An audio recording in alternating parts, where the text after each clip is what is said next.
नमस्कार, प्रणाम, जोहार। सबसे पहले तो आप सभी को कर्मा पूजा की हार्दिक शुभकामनाएं।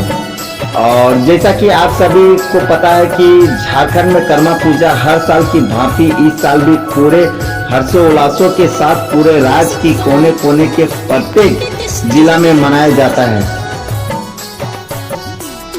आज इस ऐतिहासिक पर्व को लेकर आज इस वीडियो में बताएंगे, इस वीडियो में जानेंगे कि कर्मा पर्व की पूरी कहानी क्या है और आखिर क्यों कर्मा पर्व मनाया जाता है। मैं आपका दोस्त आनंद कुमार महतो और आप सभी को तहे दिल से एक और नए वीडियो में स्वागत है। तो आइए इस पूरे कर्मा पर्व की कहानी को समझते हैं और पूरा प्रयास करूंगा कि पूरी डिटेल्स में वास्तविक चीजों को समझा सकूं। तो चलिए दोस्तों स्टार्ट करते हैं। तो दोस्तों हर बार की तरह इस बार भी शुरू से स्टार्ट करते हैं। तो चलिए आगे देखते हैं।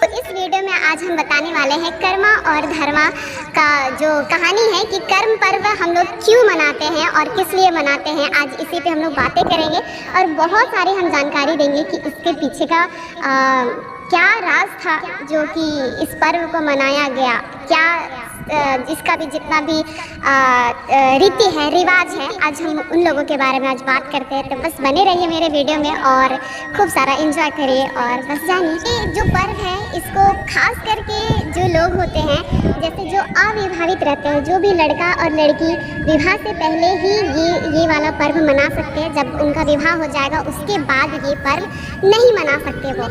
और हरम पर्व है वो पाँच तरह से मनता है। सबसे पहला होता है इंद करम, उसके बाद होता है कड्रू करम, उसके बाद है दसई करम और अधवारी करम और सोहराई करम। तो इसी में भी एक और हमको जैसे कि हम लोग बोलते हैं कि हमारा जो रिवाज है, रीति रिवाज, जो जगह जगह पे थोड़ा बहुत चेंज होता है। तो एक करम ये भी बोलते हैं बुढ़िया करम, जैसे कि बहुत लोग आप लोग सुने होंगे।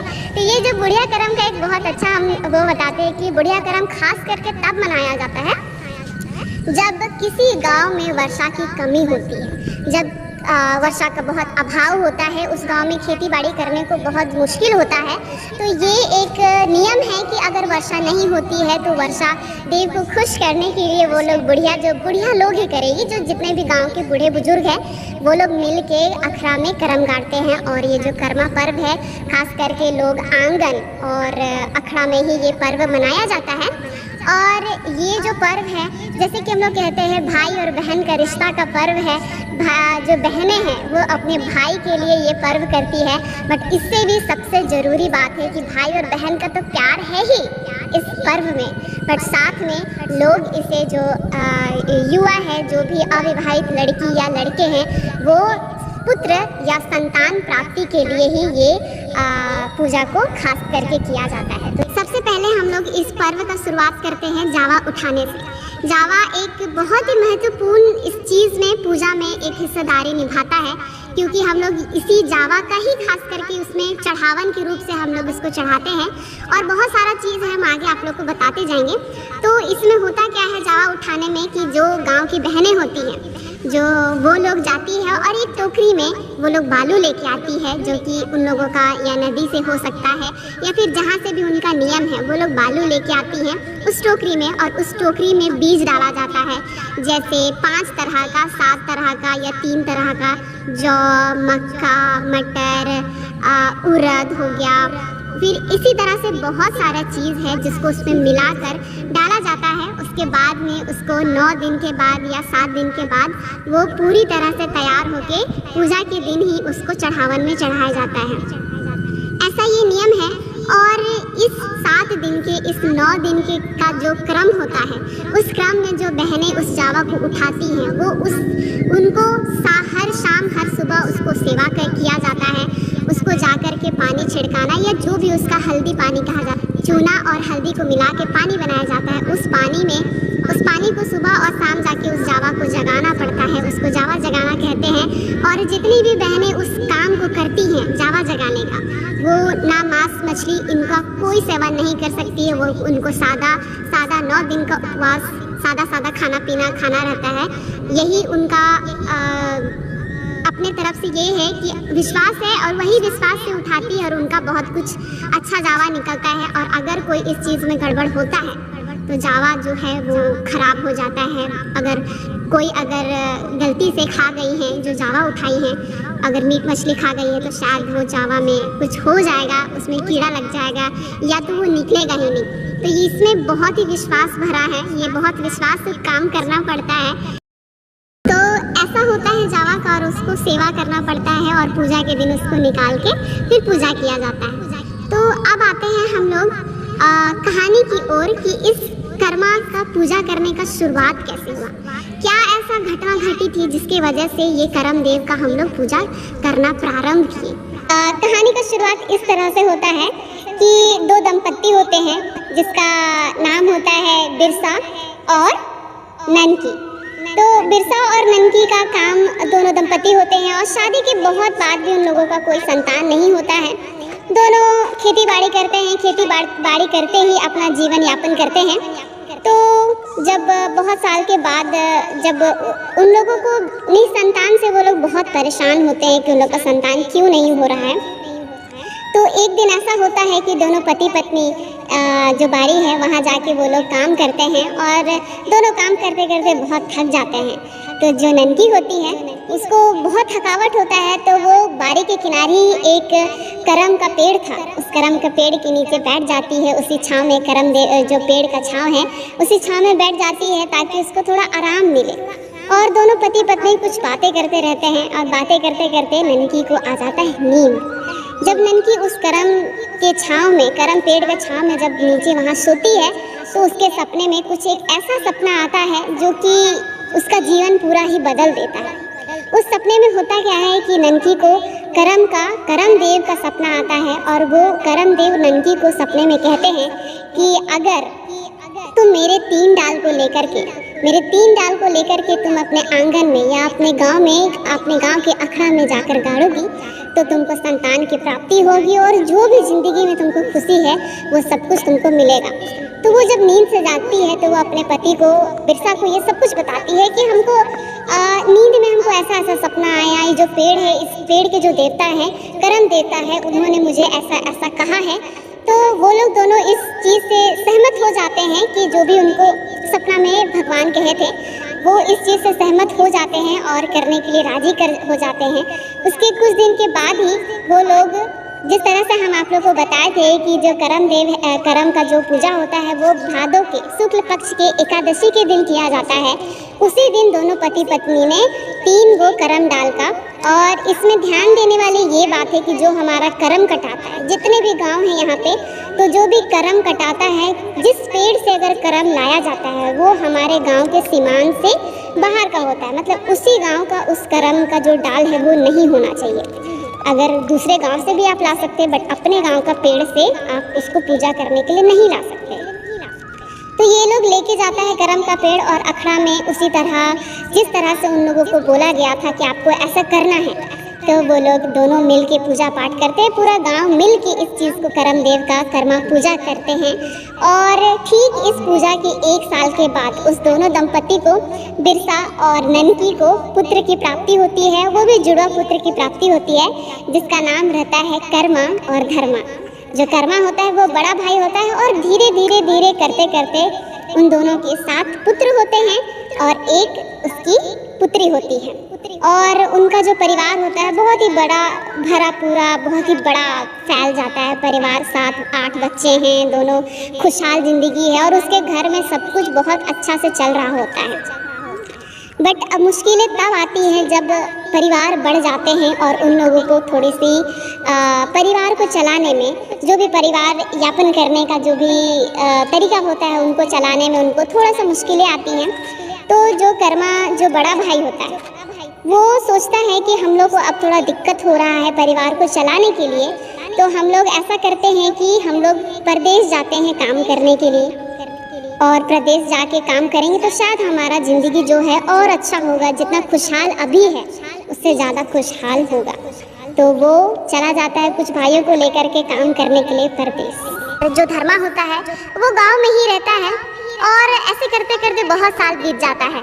बहुत साल बीतने के बाद जो कर्मा होता है वो सोचता है कि अब हम लोग बहुत पैसा कमा लिए, अब हम लोग चलते हैं अपने गांव, जो हमारा घर है, जिस चीज़ के लिए हम लोग आए थे, हम लोग बहुत पैसा कमा चुके हैं, अब हम लोग को वापस चलना चाहिए अपने गांव की ओर और वहाँ अपना जीवन यापन करना चाहिए।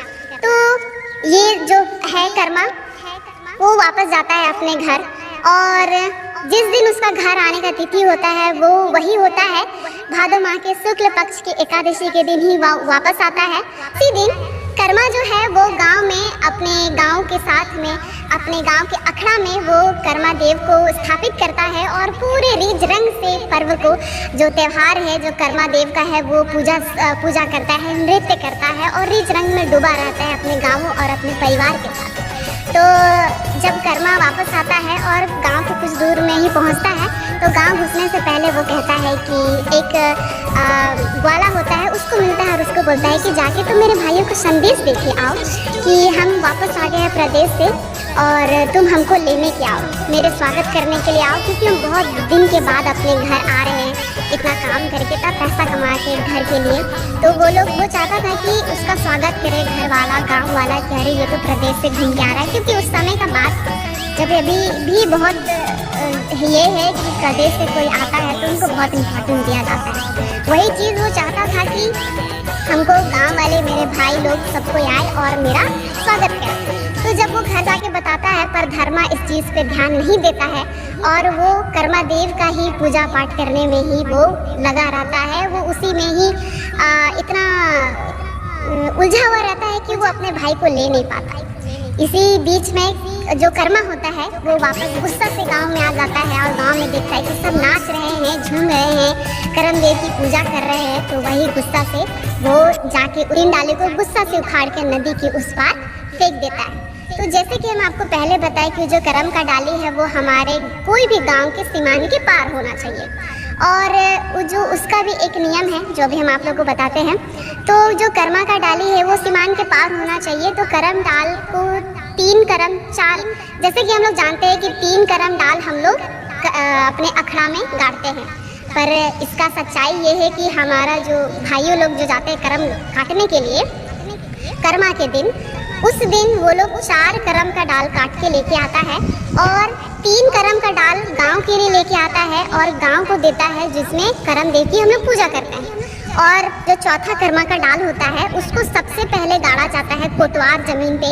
जैसे कि सबका अलग अलग नियम है सारे गांव का, किसी कोई जो है वो कोटवार जमीन पे गाड़ेगा, पहनाइन जमीन पे गाड़ सकता है, देशवाली जमीन पे गाड़ सकता है, और जैसे इसी तरह के बहुत सारे जो जमीन होते हैं उस जमीन में सबसे पहले कर्म का एक डाल को गाड़ा जाता है, उनको समर्पित किया जाता है, तब जाके ही वो 3 डाली को गाँव में लेके आते हैं। जब कर्म काटा जाता है तो कर्म काटने जैसे कर्म कटाया और उसका डाल जमीन पे नहीं सटना चाहिए, अगर वो सट गया तो हम उसको लेके नहीं आ सकते हैं कर्म पूजा के लिए। वो जमीन में उसका जमीन पे जो स्पर्श होता है वो एकदम नहीं होना चाहिए। विदाउट स्पर्श आपको डाली पकड़ के पेड़ से उतारना है और आपको डाली को जमीन से स्पर्श होने नहीं देना है। वहाँ का एक नियम है कि जैसे वो डाली कटती है तो उस डाली को 3 सखुआ के पत्ते और चीरा नामक एक घास होती है, उस घास की डोरी बनाई जाती है। उस डोरी से ही उसका जो निचला पार्ट होता है उसको बांध दिया जाता है, और बांध के ताकि वो जमीन में सटे ना, उसका जो आखिरी भाग है वो जमीन को स्पर्श ना करे या किसी से टच ना हो, उसको बांध के, यही नियम है कि उसको बांधा जाता है और बांध के फिर लेके आया जाता है। 4 कर्म का डाल को, 1 कर्म का डाल को वही कोटवार देश वाले या पहनाइन खेत में गाड़ा जाता है और 3 को हमारा अखड़ा में ले जाया जाता है पूजा करने के लिए। तो जैसे जो कर्मा होता है वो वापस आके देखता है तो कर्म का डाल को वो गुस्सा से उखाड़ के नदी के पार फेंक देता है और बहुत गुस्सा होता है अपने भाइयों पे कि हम प्रदेश से आए और तुम लोग मेरा सेवा नहीं करके इस डाल का सेवा कर रहे हो। इस डाल में क्या है ऐसा जो तुम लोग हमको सेवा नहीं करके तुम लोग इस चीज़ को सेवा कर रहे हो। ऐसा करके बहुत गुस्सा दिखाता है और वो दिन पार हो जाता है। धीरे धीरे समय बीतता है और जो खुशहाल उन लोगों का परिवार था, जो बहुत अच्छे से खुशी से वो लोग जीवन यापन कर रहे थे, सारे भाई बहन माता पिता, उन लोगों का पूरा जीवन दुख से भर जाता है। धीरे धीरे उन घरों में इतना दुख आ जाता है कि उन लोगों के पास खाने पीने का भी कुछ नहीं बचता है। पूरा स्थिति ही पलट जाती है। दुखों का पहाड़ टूट पड़ता है, खाने के लिए भी लाले पड़ जाते हैं। तो एक दिन कर्मा को एक आकाशवाणी से बात सुनाई देती है और उसे कहती है कि जो भी तुम्हारे घर में घट रहा है वो तुम्हारे कर्म की वजह से हुआ है। तुमने कर्म देव को नाराज किया है, तुमने उसको बहुत अपमानित किया है और तुमने उसे इस तरह फेंक दिया और बहुत ही कुछ किया जिस वजह से तुमको ये सब झेलना पड़ रहा है। अब अगर ये सब तुमको सुधारना है, फिर से तुमको सब कुछ सही करना है, तो जिस कर्म डाल को तुमने नदी के पार फेंक दिया था, उसी कर्म डाल को तुम वापस लेके आओ और अखड़ा में स्थापित करो, तो तुम्हारा सारा दुख दूर हो जाएगा। तो वो इसी आकाशवाणी के ये में सुनकर, इसी बात को मान करके वो जाता है, वो कर्म डाल को ढूंढने के लिए निकल जाता है। जब बहुत दूर जाते जाते उसको एक बहुत जोरों से प्यास आती है। उसको लगता है कि अब हमको पानी पीने की आवश्यकता है, तो उसे एक तालाब दिखती है। जब वो तालाब के पास जाता है पानी पीने के लिए और अपने दोनों हाथों से पानी को उठाता है, तो उस पानी में देखता है कि बहुत सारे कीड़े हो गए हैं। उस कीड़े की वजह से वो उस तालाब का पानी पी नहीं पाता और फिर वो पानी को छोड़ फिर वो अपने जो उसका मकसद था कर्म डाल को ढूंढने का, वो आगे निकल जाता है। और निकलते निकलते जाते जाते उसको फिर थोड़ी देर में उसको भूख भी लगती है।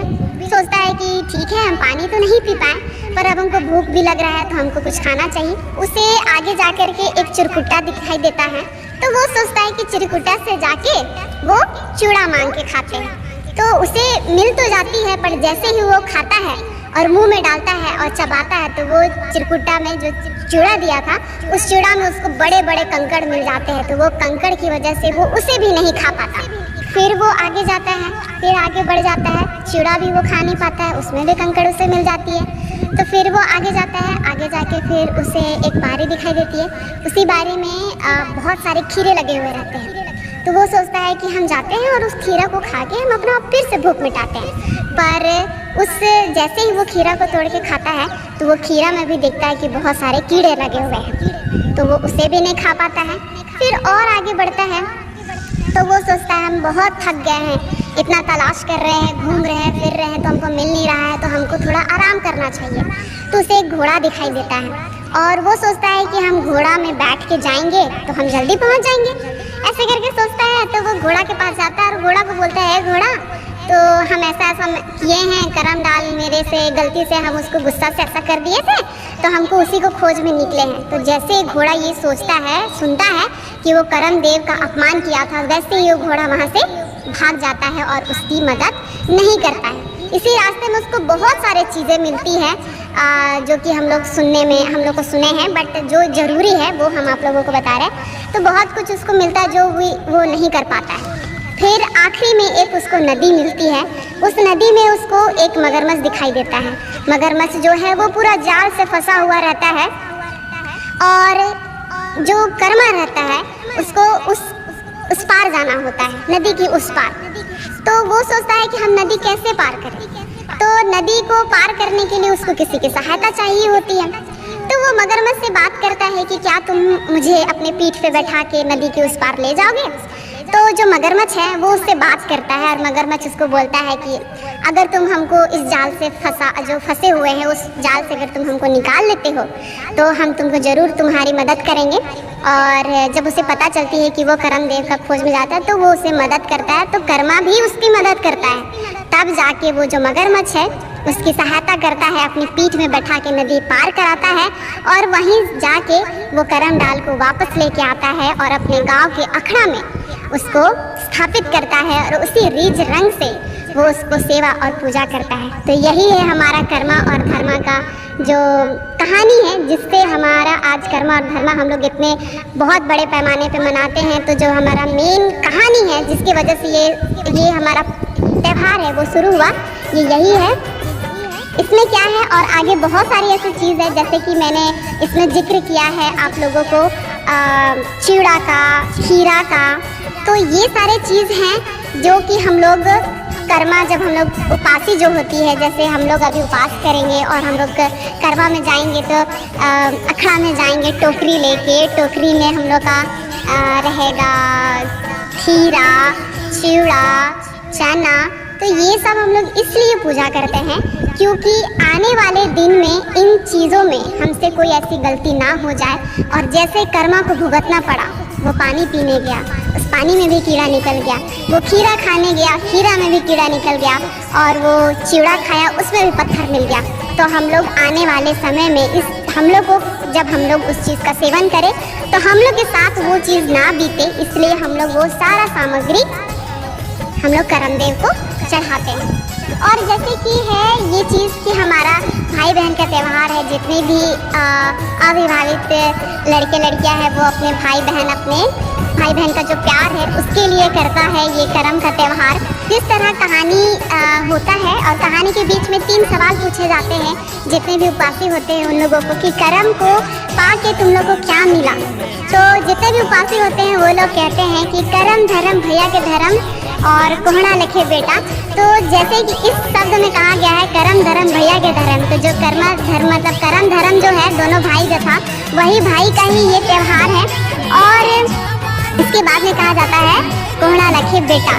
तो ये चीज़ है इस चीज़ में कि ये एकदम भाई बहन का त्यौहार है। जो भाई बहन का जो प्यार होता है उसी चीज़ को ये दर्शाता है ये त्यौहार, कि किस तरह भाई और बहन में एक समान प्यार होना चाहिए अपने जीवन को यापन करने के लिए, सुख दुख में साथ देने के लिए। साथ ही हम लोग ये भी देखते हैं कि जिस तरह बिरसा और ननकी ने करम देव की पूजा करके संतान की प्राप्ति की थी, उसी तरह जितने भी उपवासी होते हैं वो लोग करम देव की पूजा करते हैं और आने वाले ज़िंदगी में संतान प्राप्ति की भी कामना करते हैं। इसलिए हम लोग जो खीरा है बच्चे के रूप से हम लोग उस खीरा को लेके जाते हैं और करम देव को समर्पित करते हैं कि लीजिए आज आपके बदौलत हमको ये मिला है। पर हम लोग का जो है आने वाले दिन के लिए हम लोग ये पूजा करते हैं कि आने वाले दिन में हमारा संतान हम लोग को प्राप्ति हो करम देव की कृपा से। पर अभी तो अविवाहित है, इसलिए हम लोग बच्चे के रूप में हम लोग खीरा को इस्तेमाल करते हैं। तो इसी तरह करम देव की पूजा होती है। और बहुत सारा जैसे ही ये पूजा ख़त्म होती है, ये कहानी को ख़त्म होती है, उसके बाद में फिर नृत्य का आयोजन होता है और रिज रंग से पूरे गांव वाले मिल के नृत्य की आयोजन करते हैं। तो यही था हमारा करम धर्म का जो कहानी है, इसी पे आधारित है हमारा ये त्यौहार जिसे हम लोग मनाते हैं। तो आशा करते हैं आप लोगों को ये जो कहानी है ये आप लोगों को पसंद आया होगा और बहुत ही जानकारी वाला भी लगा होगा। अगर इसमें कुछ चीज़ अगर हम मिस कर दिए हों, वो छोड़ दिए हों बताना, तो उसके लिए हमको माफ़ी रहिएगा। और कमेंट करके ज़रूर हमको रिप्लाई करके बताइएगा कि हाँ हम उस चीज़ को मिस किए हैं बोलना बताना। क्योंकि और इसलिए भी शायद मिस हो गया होगा क्योंकि हर गाँव का थोड़ा नियम और कानून, जैसे हमें कहते हैं ना कि हमारा बोलने में ही नृत्य है और गाने में ही हमारा गीत है। तो हमारा क्या बोलते हैं जगह के अनुसार हमारा नृत्य गीत और जितना भी रीति रिवाज है वो थोड़ा सा बदलता है और डिफर करता है।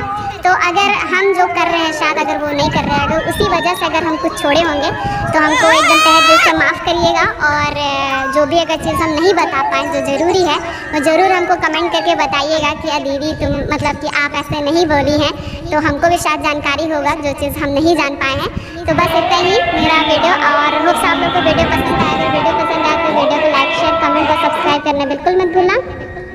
तब हम लोग मिलते हैं आने वाले दिन में। और आशा करती हूँ कि आप लोग का जो त्यौहार है करवा चौथ का त्यौहार है वो बहुत ही खुशमय बीते, बहुत ही जो कामना से आप लोग करम देव की पूजा कर रहे हैं, जो भी खुशहाली आप चाहते हैं वो सब कुछ आपको भगवान पूरा करे। और बस खूब एंजॉय करिए।